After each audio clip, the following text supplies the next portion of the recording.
Deuteronomy chapter 29, verse 1.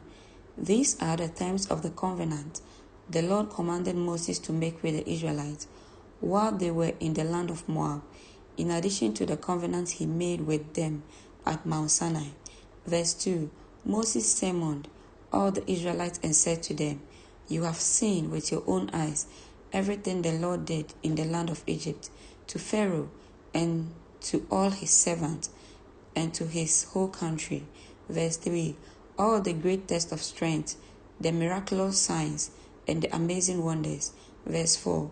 But to this day, the Lord has not given you minds that understand, nor eyes that see, nor ears that hear. Verse 5. For 40 years I led you through the wilderness, yet your clothes and sandals did not wear out. Verse 6. You ate no bread and drank no wine or other alcoholic drink, but he provided for you, so you would know that he is the Lord your God. Verse 7. When you came here, King Sihon of Heshbon and King Og of Bashan came out to fight against us, but we defeated them. Verse 8. We took their land and gave it to the tribes of Reuben and Gad and to the other half tribe of Manasseh as their grant of land. Verse 9. Therefore, obey the terms of this covenant so that you will prosper in everything you do. Verse 10.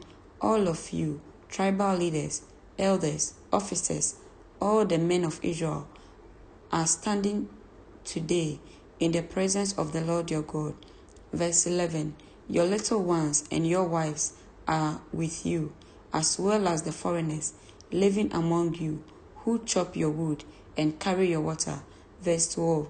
You are standing here today to enter into the covenant of the Lord your God. The Lord is making this covenant, including the curses.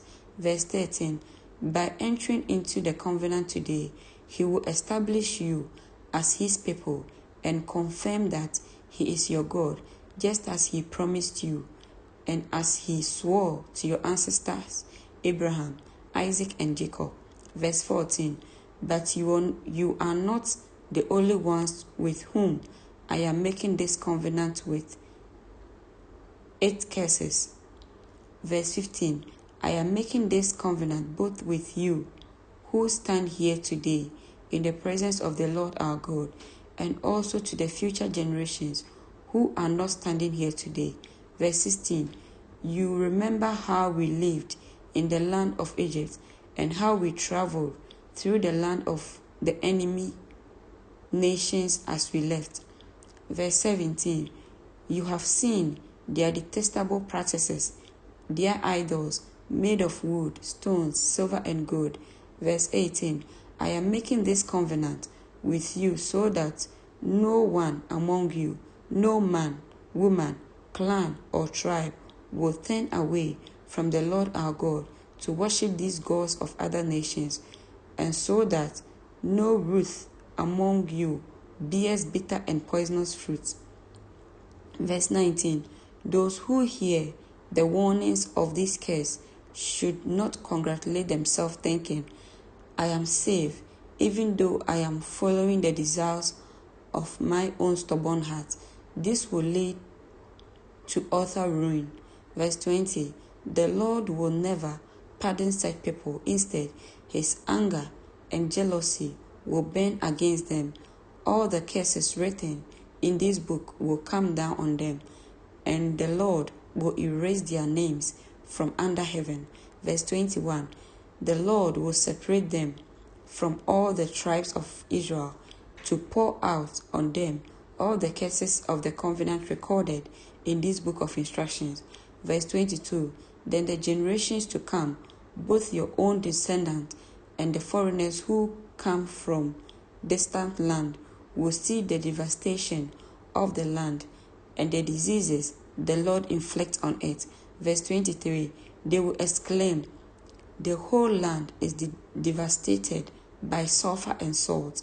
It is a wasteland with nothing planted and nothing growing, not even a blade of grass. It is like the cities of Sodom and Gomorrah Admah and Zibeon, which the Lord destroyed in his intense anger. Verse 24. And all the surrounding nations will ask, why has the Lord done this to this land? Why was he so angry? Verse 25.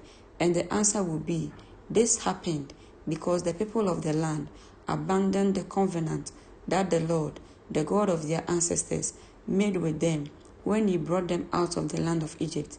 Verse 26. Instead, they turned away and served and worshipped gods that they had not known before, gods that were not from the Lord. Verse 27. That is why the Lord's anger has burned against this land, bringing down on it every curse recorded in this book. Verse 28. In great anger and fury, the Lord uprooted his people from their land and banished them to another land, where they still live today. Verse 29.